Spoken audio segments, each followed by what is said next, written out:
মন্ত্রী মহোদয়কে একটু দৃষ্টি আকর্ষণ করে বলতে চাই, এই জেলা প্রশাসক সাহেব, মন্ত্রী সাহেবকে আমার বক্তব্য শোনার জন্য অনুরোধ করছি।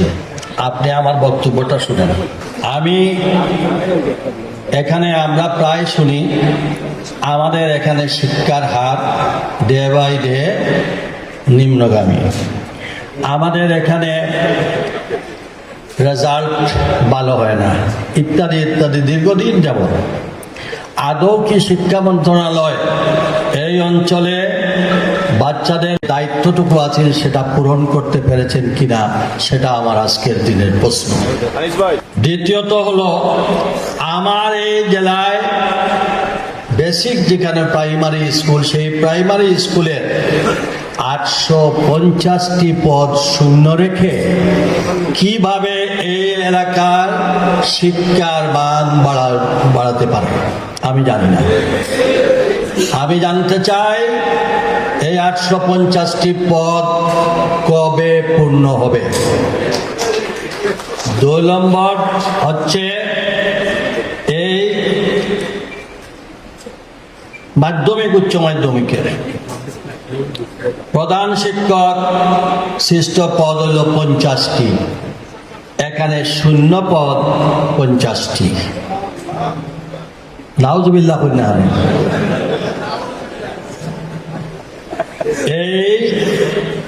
এইভাবে কিভাবে ভারপ্রাপ্ত প্রধান শিক্ষক দিয়ে কতদিন এবং একটা না দুটা নয় 50টি পদ শূন্য রেখে কিভাবে এখানে শিক্ষার মান উন্নত করা যায়।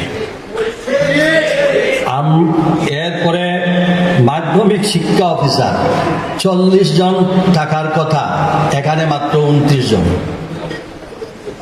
তারপরে জনবল শূন্য।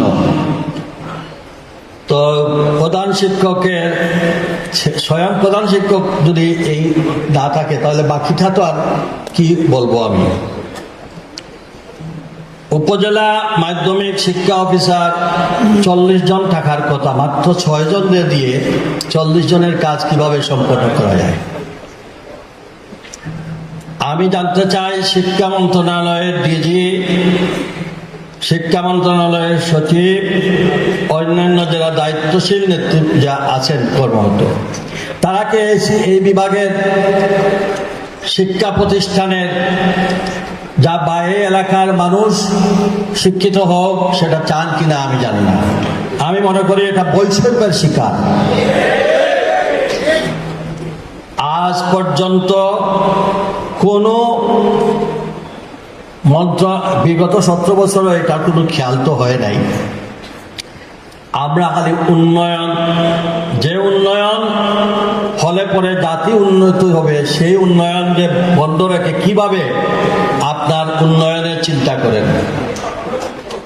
আমি দুঃখের সঙ্গে বলছি, মাননীয় শিক্ষামন্ত্রী, আপনি প্রতিমন্ত্রী থাকাকালীন অবস্থায় মরহুম এম সাইফুর রহমান সাহেব এই অঞ্চলে প্রকৌশল বিশ্ববিদ্যালয় করার লক্ষ্যে প্রকৌশল কলেজ করেছিলেন, এবং যেটা আজ পর্যন্ত আলোর মুখ দেখে নাই। সেখানে ওই পলিটেকনিক্যাল ইনস্টিটিউটের কয়েকজন শিক্ষক দিয়ে ইঞ্জিনিয়ারিং কলেজ চালানো হচ্ছে। আমি আজকে এই দিনে মাননীয় মন্ত্রীর কাছ থেকে এটুকু আশ্বাস চাই যে ইঞ্জিনিয়ারিং কলেজ কবে পূর্ণদমে চালু হবে এবং এটাকে এই সরকারের আমলে কিভাবে আপনারা বিশ্ববিদ্যালয়ে রূপান্তরিত করবেন।